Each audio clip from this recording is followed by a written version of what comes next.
Buckle your seatbelt. It's time for another episode of the Prepper Recon podcast.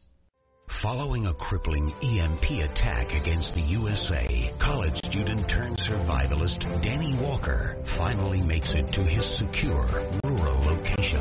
No sooner does Danny arrive than he is given another petrifying prophetic vision of the chaos still to come.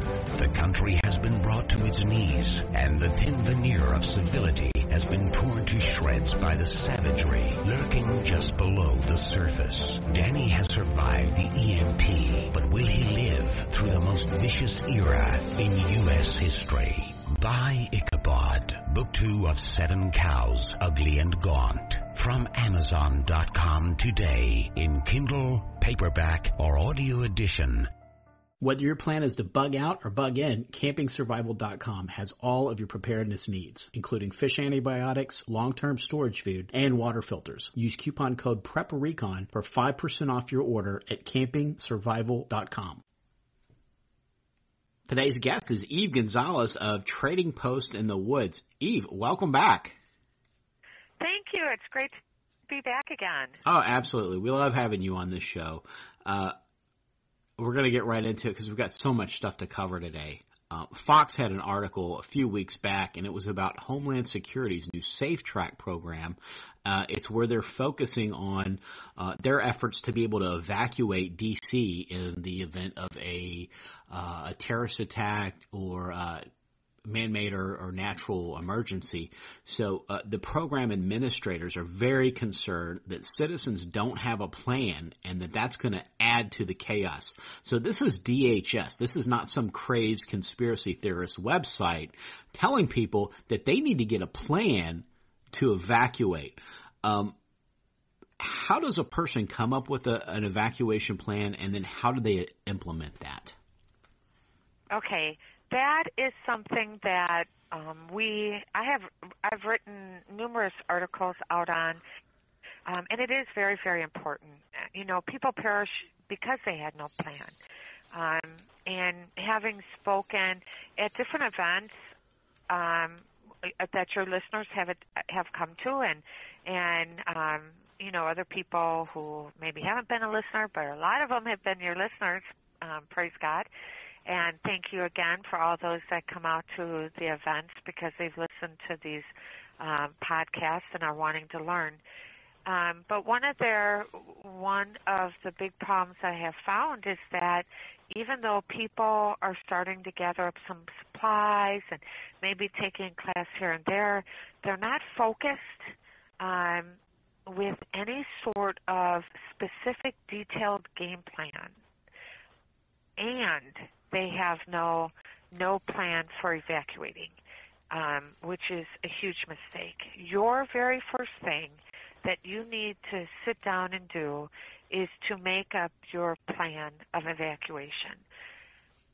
In doing that, you know, one of the things I like to tell people is you sit down if you're husband and wife, sit down as a husband and wife, and you start thinking of all the different scenarios that could go on.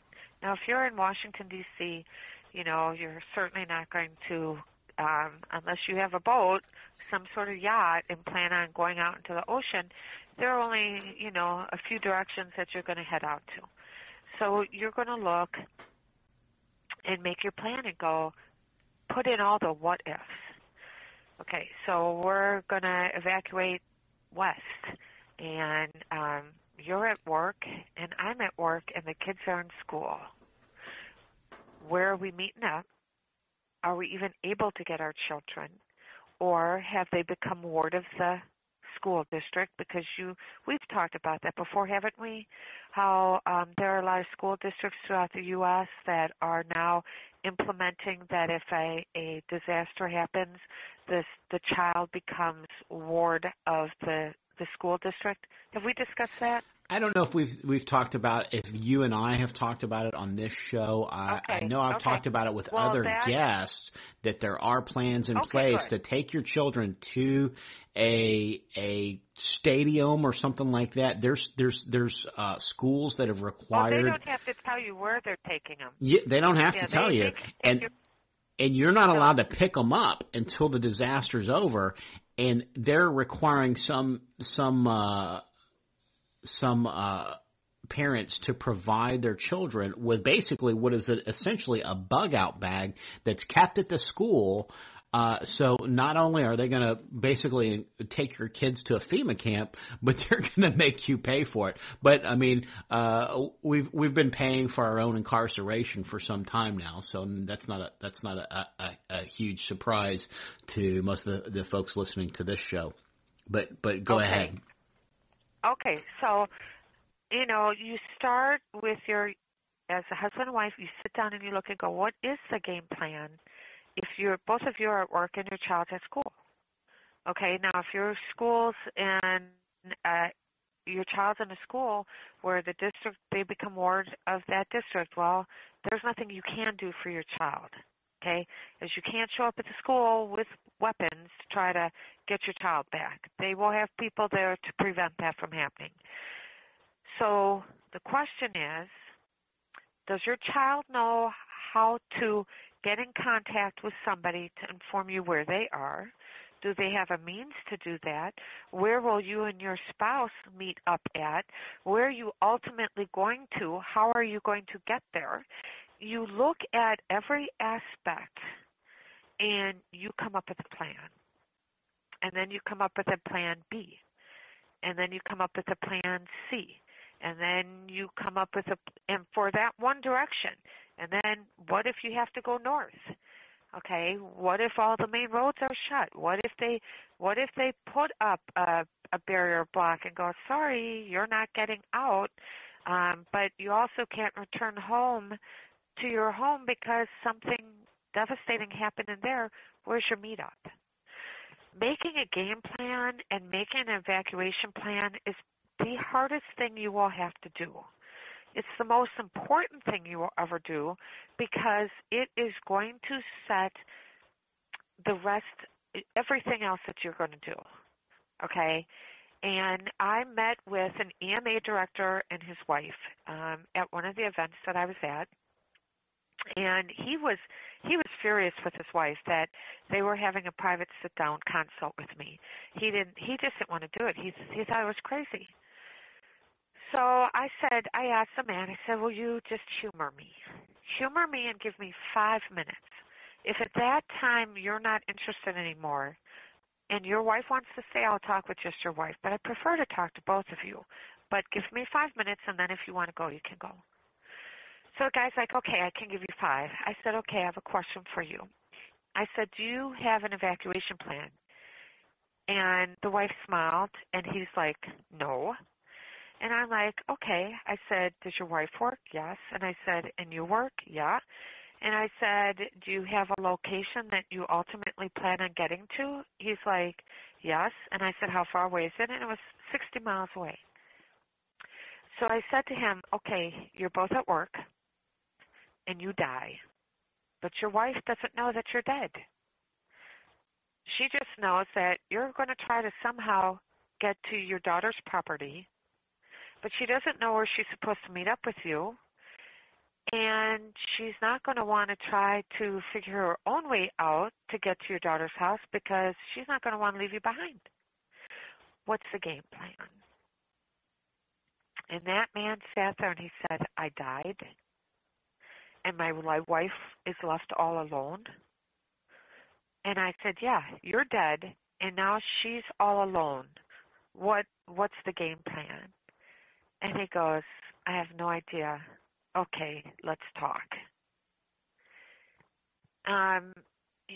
It takes those scenarios to sit there and go, things happen, and when they happen fast.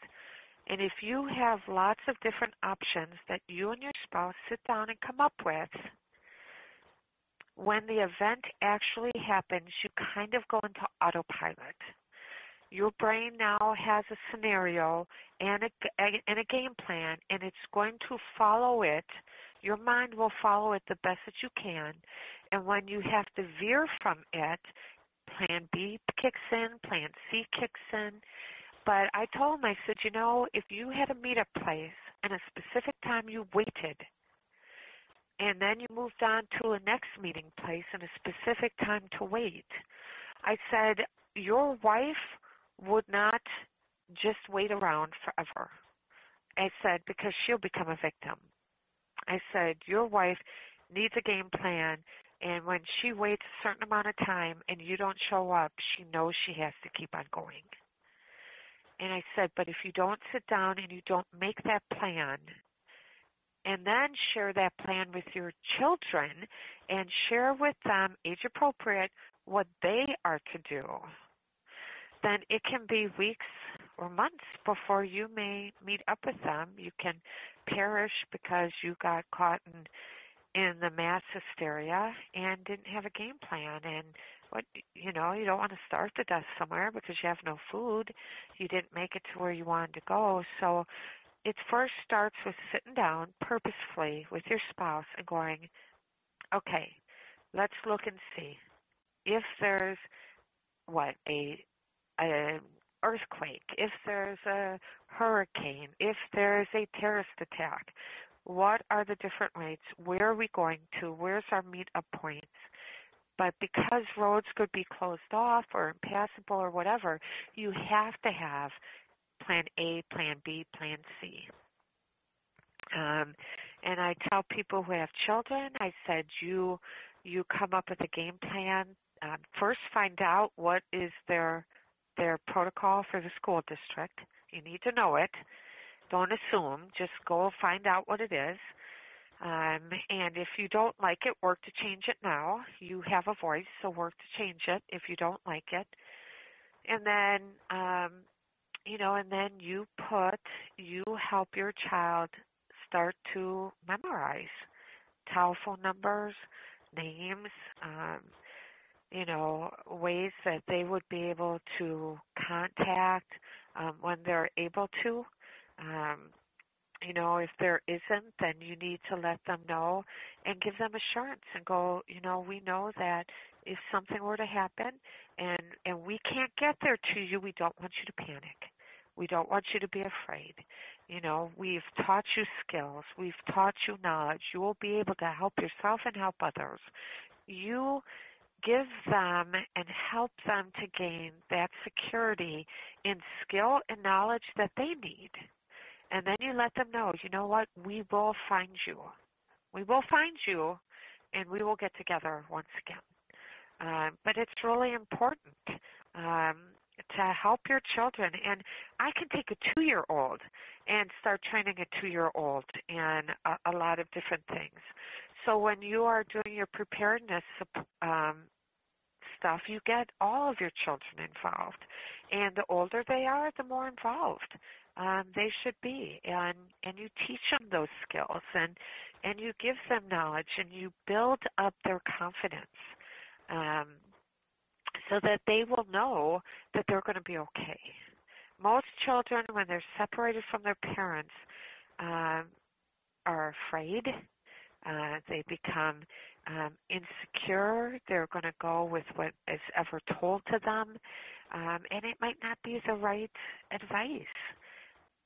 Will your child be able to not do something that they're being instructed to do, even if they know it's a bad thing? You know what? The more that you help instill in them, the better judgments they're going to be able to make.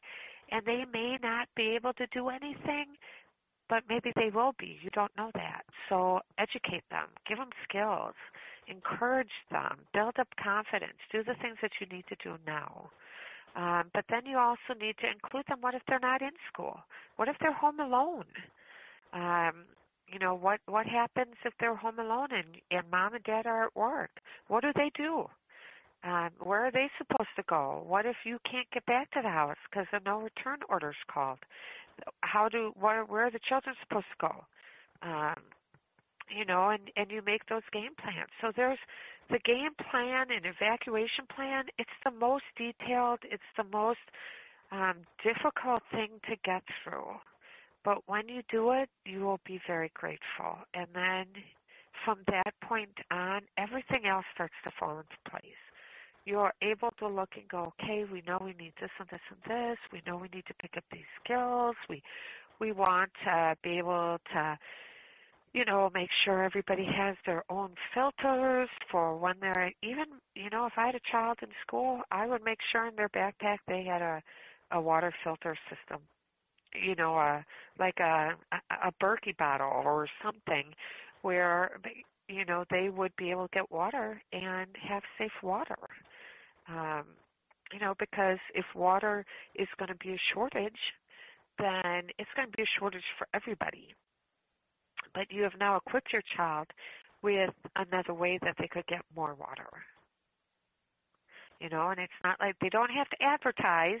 It's just, it looks just like a regular drinking bottle. So it's not like it has to be advertised out, but you're equipping them. You're giving them the best shot possible to survive and taking away the fear that goes with the separation and the unknown.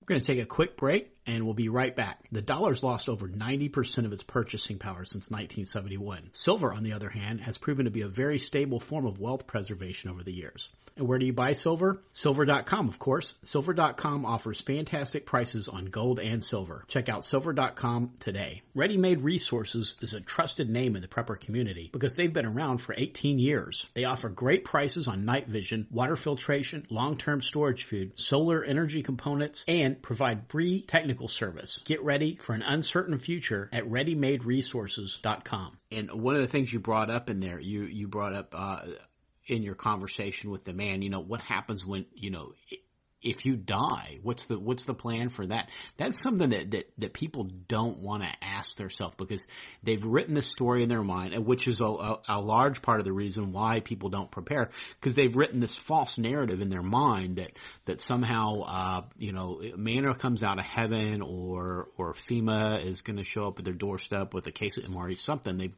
They've written some type of false narrative in their head that says, that's never going to happen to me. But there's this list of pointed questions that people need to ask themselves to really, really be prepared. And you've written it in a recent article that you forwarded to me, and I wanted to go over some of those questions. And the first question on that list is: a disaster happens, and you, your spouse, and all of your children except one die. What's the plan for that? And so there's these questions that people don't want to ask themselves, but that they need to be asked. Can you talk a little bit about that one? Yeah, and that, a lot of what I share with people is stuff I've seen firsthand, or other people who have been responding with us have experienced and have shared the story. And it is,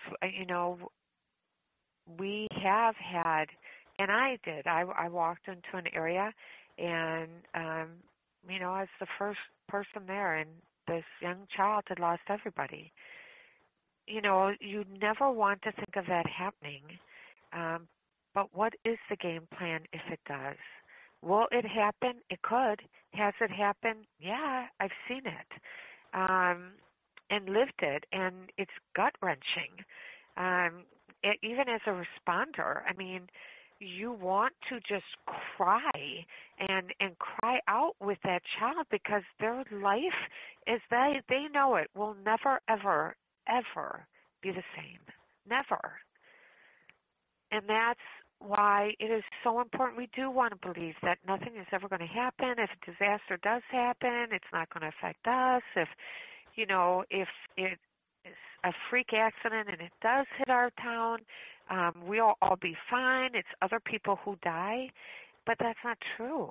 It could be your child, your spouse, all your children. You just don't know. And so you have to look at all those scenarios and go. And I have sat my children down. We have talked. And I'm like, if something should ever happen and I die, or Dad and I die, here is what you will do. Here is what. And knowing the mind of a child, and now my daughter's 21 and my son is 31. I still, I'm like, this is what you will do. Why? Because I am still their mom. And to them, it will be a devastating moment in time. And I want to be able to help them keep on going. And by having that game plan for them, even though they will be emotionally devastated, I have given them a pathway to keep on going. And that's what we need to do. And so people don't want to think it will ever happen, but it does. And that's why your game planning is so important. And you have to look at all those scenarios because what if it does happen? I don't want my children immobilized. I don't want my spouse immobilized because something happens to me. I want them to keep on living and fulfilling the work that God has for them. I want them to keep on going. And so the best gift I can give them is directions. And that's what we've done. We have sat down and we have really worked out all the what ifs. What if this? What if that? What if this? What if that?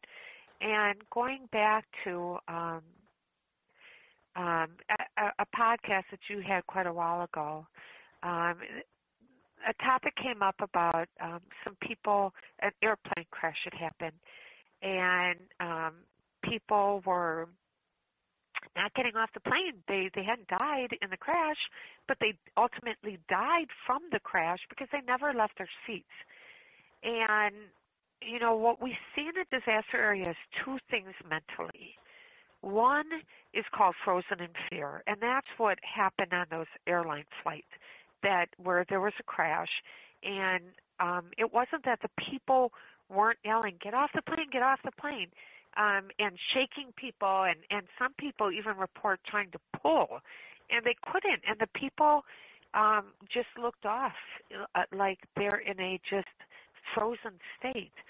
And it's called frozen in fear, where the mind, something so traumatic happened that the mind has no scenario on how to respond. And so your brain will cycle, and it keeps looking for a way to respond, but it can't come up with a solution. And while your brain is cycling, your body's not moving, okay, because your body doesn't know what to do.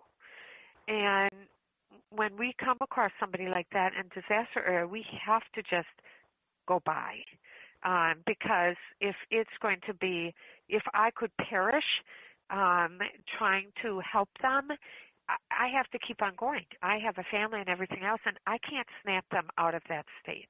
And there's a fabulous book called The Survivors Club.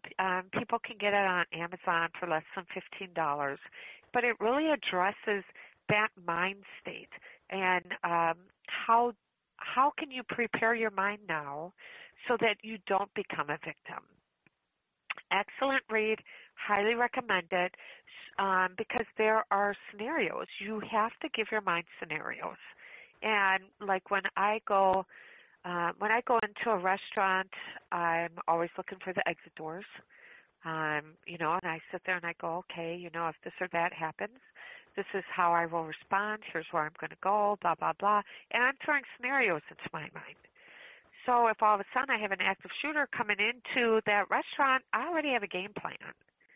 The only way my game plan will not work is if I am shot and I'm laying on the floor somewhere. Okay, that wouldn't work so well. But you can even throw that scenario into your mind. What are you going to do if you are in a restaurant and you're shot? So there are scenarios that you can give your brain, and that book addresses it beautifully. The other mindset that we see after a disaster happens is one of really disbelief and chaos, a mind that is so traumatized by what they have seen, they really become dysfunctional. And I know I've spoken before about how we have gone in and people have used up all the water, taking a bath, brushing their teeth, doing all kinds of stuff, and totally forgot they had a baby that they needed to have the water to give them formula. Or we've walked in and there was a woman who took all of her candles and she had lit her candles right next to her gas cans. Now, she had a logical reason for it, and that was that she needed light and she didn't want anybody to steal her gas. she had neighbors who had died. Over half of her house was gone. And so she was not thinking clearly. And so we have to look at them and go, okay, I want you to listen to my voice. I want you to hear what I'm telling you. I need for you to blow out those candles. We're not going to take your gas, and I know you need light, but here, we have light for you. And then you have to walk them through and try to get them out of the mind fog that they're in. It's the same mindset that we have seen people who will just freely give up everything that they have. We got into an area where 2 women had gone around to everybody in their area. They were closed off for nobody was in or out of there in 2 weeks. All the roads closed off, everything. But these 2 women took it upon themselves, went around, and told people it was more important for the children to survive than the adults, and therefore the children needed the food. So give them all their food, and they would make sure that the children got to eat. Okay? Now, I don't know. I'm not giving my food over to anybody who comes knocking on my door. It was a brilliant idea on those 2 women's part. My guess is they didn't have any food. But what they did was they made all the children come and eat in front of them. They were not allowed to share any of the food with their parents. And if they didn't eat it all, they didn't get to take it with them. So, those people who turned over all of their food and water right after the event happened, they weren't thinking clearly.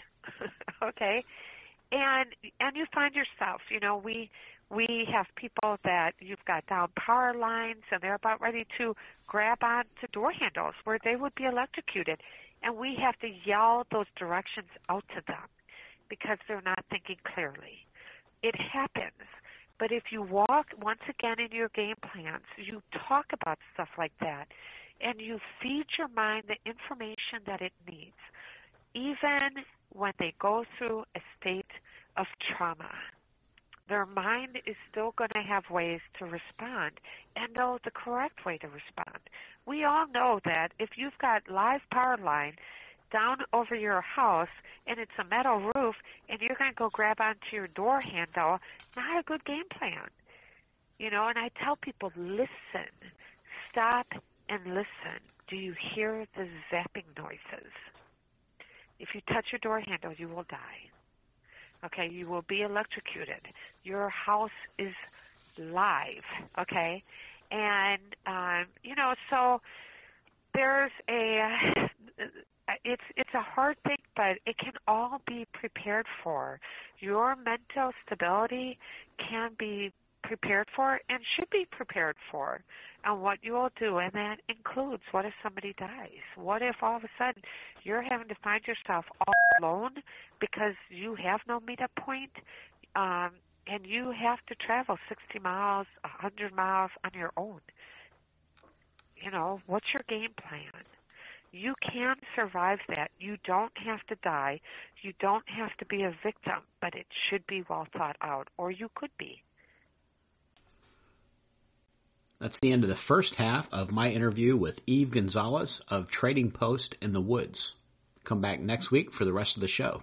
Get prepared before disaster strikes. PrepperRecon.com offers MOLLE-compatible individual first aid kits for your home, auto, or bug-out bag. These kits have everything you need to address a traumatic injury, including an Israeli battle dressing, quick clot, EMT shears, suture kit, steri-strips, tourniquet, tough strip bandages, and so much more. $99 includes shipping. Go to PrepperRecon.com and click the Store tab at the top of the home page. Order today before it's too late.